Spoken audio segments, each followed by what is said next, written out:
Class and object continue कर रहे हैं और यहाँ से हम समझेंगे कि कौन से अलग अलग तरीके हैं जिससे हम ऑब्जेक्ट बना सकते हैं। नाउ इनमें से एक तो हमने ये डिस्कस कर लिया था, राइट, कि न्यू कीवर्ड से डिस्कस कर, न्यू कीवर्ड से हम ऑब्जेक्ट कैसे बनाते हैं, ठीक है।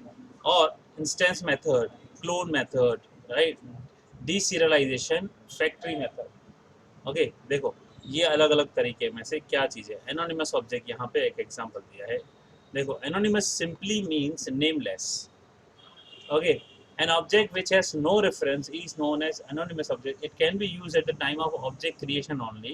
If you have to use an object only once, an anonymous object is a good approach. For example, new calculation. What is this new calculation? कुछ है ही नहीं, new keyword and a calculation, anonymous.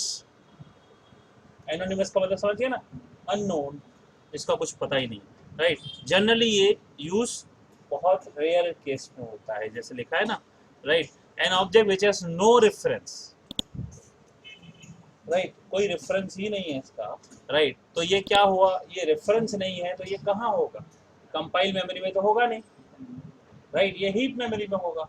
और heap memory में कब होगा, ये इसको आप इंस्टेंट ऑब्जेक्ट भी बोल सकते हो, जो क्रिएट भी होगा और डिस्ट्रॉय भी हो जाएगा काम करके अपना फिनिश, जैसे फंक्शंस होते हैं। जैसे फंक्शंस क्या होते हैं, जनरली फंक्शंस मेमोरी में क्रिएट होते हैं, अपना काम करते हैं, पूरा फिनिश हो जाता है, फिर वो डिस्ट्रॉय भी हो जाता है, right. Same kind of this object is also, okay.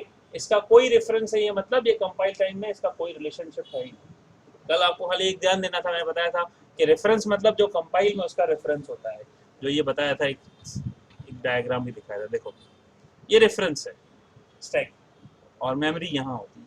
अब रेफरेंस ही नहीं हो, ऑब्जेक्ट यहाँ होगा, ऑब्वियसली ऑब्जेक्ट क्या होगा। अब रेफरेंस नहीं है, इसका मतलब कंपाइल टाइम नहीं होगा, समझ गए ना। अगर आप इस चार्ट को थोड़ा सा समझ गए ना, तो आपको काफ़ी चीज़ें समझ में आने लगी। ये चार्ट खुद एक बहुत सारी चीज़ें समझा रहा है। चलो आगे दूसरा क्या है, राइट, जिसको मैंने कहा कि ये रेयरेस्ट हम यूज करते हैं बहुत कम, it's very very rare. Now calling method through a reference, तो ये हम कर चुके हैं। Calculation, C is equal to new calculation, ये हमने किया कल, राइट। ये हमने पर्सन की क्लास बनाई थी, ये बनाया person p1 is equal to new person, right. This is an object, right, we have created an object through a reference. Now C dot fact में ये वैल्यू पास कर रहा है, राइट। अब ये हुआ वैल्यू पास करना। अब आपका फैक्ट क्या है, ये डेटा मेंबर होगा, लाइक जैसे पर्सन है तो पर्सन का आईडी है, तो कैलकुलेशन है तो कैलकुलेशन में फैक्ट होगा। तो एनोनिमस ऑब्जेक्ट में आप कैसे पास करोगे, तो न्यू कैलकुलेशन डॉट फैक्ट्स, ठीक है ना। यहाँ तो आपने क्या है, देखो पहले ऑब्जेक्ट क्रिएट किया, राइट, ये रेफरेंस है ना, सी रेफरेंस है कि नहीं, राइट। सी ऑब्जेक्ट क्रिएट हुआ, इसका मेमोरी आपको हीप में मिला, और इस रेफरेंस के थ्रू इस फैक्ट को आप वैल्यू दे रहे हो। समझ में आ रहा है पक्का ना। अब यही देखो क्या हो रहा है, एनोनिमस ऑब्जेक्ट आप बना रहे हो, सीधा सीधा उस समय उसकी वैल्यू पास कर रहे हो। अब इसका क्या प्रोसेस करना है वो डिपेंड करता है हम इसको क्यों क्रिएट कर रहे हैं, कैसे क्रिएट कर रहे हैं। नाउ ये एग्जांपल देखो एनोनिमस का ऑब्जेक्ट का, क्लास कैलकुलेशन ये बना दिया, void fact, fact is equal to 1, इस तरह से बना दिया, इसका आंसर आ गया। नाउ यहाँ पे देखो सीधा सीधा कॉल कर दिया गया, calling method without anonymous, with an anonymous object. देखो यहाँ रन करके वैल्यू पास कर दी और यहाँ आंसर भी आएगा। टेस्ट करना है, let us go for this, right. Copy करते हैं, न्यू फाइल में जाके पेस्ट करते हैं, कैलकुलेशन डॉट जावा। यहाँ देखो क्लास का इस्तेमाल नहीं किया है, क्रिएशन ऑब्जेक्ट लिखा है क्या, calculation C is equal to, तो ये क्या हो गया, ये तो रेफरेंस हो गया ना, ये रेफरेंस यूज ही नहीं किया है, सीधा न्यू कीवर्ड से ले लिया कि भाई डायरेक्टली क्लास, इस क्लास का ये पर्टिकुलर आपका मेंबर है, अब ये मेंबर फंक्शन है, इसके अंदर ये 5 वैल्यू पास किया, ये n में जाएगी और ये n यहाँ प्रोसेस होके इसका आंसर देगा। फैक्टोरियल इज या फैक्टोरियल ऑफ वो क्या n इज, इस तरह से, ठीक है ना। देखें कंपाइल करते हैं, do we have any error, देखो कोई नहीं, और रन करो और ये आंसर भी आ गया। अब ये सोचो ये क्या है, इसकी स्टैक पे मेमोरी थी नहीं, ये पूरा रन टाइम मेमोरी है, इसकी आप देख नहीं सकते हो, ये सिर्फ समझने वाली चीज़ है। मैं आपको दिखा नहीं सकता खोल के देखो बेटा इसके अंदर मेमोरी ऑक्यूपाई किया गया, लेकिन हम इमेजिन कर सकते हैं। एक्टिविटी मॉनिटर देखो, अगर मैं सिंपली अगर आपको बोलूँ आप अपनी इमेजिनेशन बढ़ाओ, देखो मैं फिर बताता हूँ आपको, मैंने बताया था प्रोग्रामिंग के लिए इमेजिनेशन बहुत इंपॉर्टेंट पार्ट है। आपका इमेजिनेशन जितना ज़्यादा स्ट्रांग हो, आप समझो कि आपके पास दो हिस्से हैं, मैंने बताया था ना, एक स्टैक है, राइट। अब स्टैक में क्या करता है, ये रेफरेंसेस देता है जो कंपाइल टाइम होते हैं। अब यहाँ कंपाइल टाइम में कुछ है ही नहीं, there is nothing in compile time, right, it's only run time. तो ये जब यहाँ पे आया हीप में, उसको हीप मेमोरी मिली, that is heap memory is nothing but a free memory. जब उसको मेमोरी मिली, उसने यहाँ ऑब्जेक्ट बनाया, बना के राइट स्पेस अलोकेट करके वैल्यू डाली, प्रोसेस करके खत्म किया, राइट। रेफरेंस नहीं है, कोई लिंक नहीं है ऐसा, ठीक है। चलो ये क्लियर हो गया ना अभी आपको, राइट। एनोनिमस ऑब्जेक्ट को एनोनिमस ऑब्जेक्ट के थ्रू किस तरह से मेंबर में वैल्यू डालते हैं। नाउ ये देखो एक और एग्जांपल दिया है यहाँ पे, creating multiple objects by one type only, यानी एक इंटीजर ए बी आपने लिखे, तो ये क्या है, ये प्रिमिटिव वेरिएबल्स है, प्रिमिटिव डेटा टाइप, यानी जो पहले से अवेलेबल है।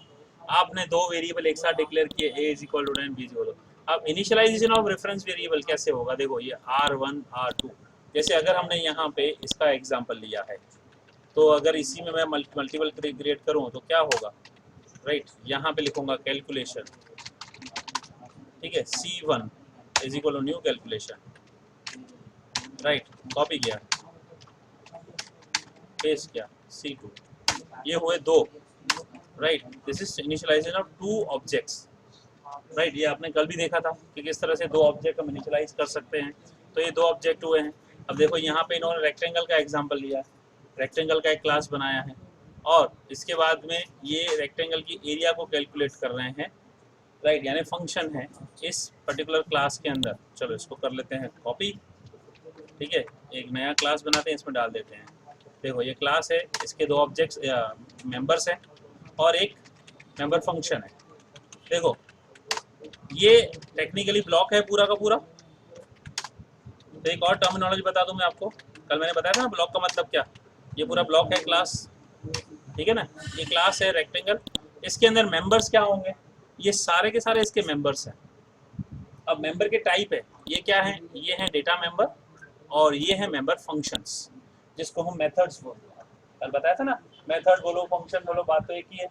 अब मेंबर जब भी वर्ड रेफर किया जाएगा, मेंबर का मतलब हो सकता है कि भाई ये लेंथ भी है और ये इंसर्ट भी है, कैलकुलेट एरिया भी है।